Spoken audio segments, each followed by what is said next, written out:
मैले गरेको केही सङ्घर्षहरू यो ठाउँमा यसरी मैले एसीबाट पानी थापेर अनि यसरी जम्मा गरेर बाहिर गाडी धुने काम गर्थेँ। यहाँ हुँदै कचडाको डब्बाहरू उठाएर बेच्ने काम गर्थेँ। यो ठाउँमा मैले धेरै गाडीहरू धोएँ।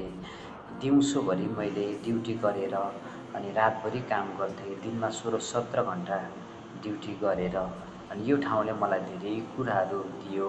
मैले धेरै सङ्घर्ष गरेँ। मेरो हातहरू पनि यस्तो अवस्थामा पुगेको हुन्थ्यो। धेरै सङ्घर्षहरू परदेशमा आएर गरियो। किन घरको दुःख परिस्थितिले गर्दाखेरि, किनभने म यो ठाउँमा आउँदा मसँग ऋण बाहेक केही पनि थिएन। तर मलाई यही ठाउँले धेरै कुराहरू दियो। मेरो परिवारको रोजीरोटीदेखि लगेर यो ठाउँमा काम गर्दाखेरि चाहिँ धेरै कुराहरू मैले पाएको जीवनमा अनुभव गरेँ आज आएर। अनि मसँग केही पनि थिएन अनि साँच्चै नै म पहाडको मान्छे। यो ठाउँले गर्दाखेरि म तराईमा आउन सफल भएँ। सानो एउटा बस्ने अनि साँच्चै नै झुप्रो बनाउन सकेँ। यो ठाउँले मलाई धेरै कुराहरू दियो। तर समय परिस्थितिले गर्दाखेरि कम्पनीको अनि साँच्चै नै रुम चेन्ज भएको कारणले गर्दाखेरि आज यो ठाउँदेखि म टाढा छु।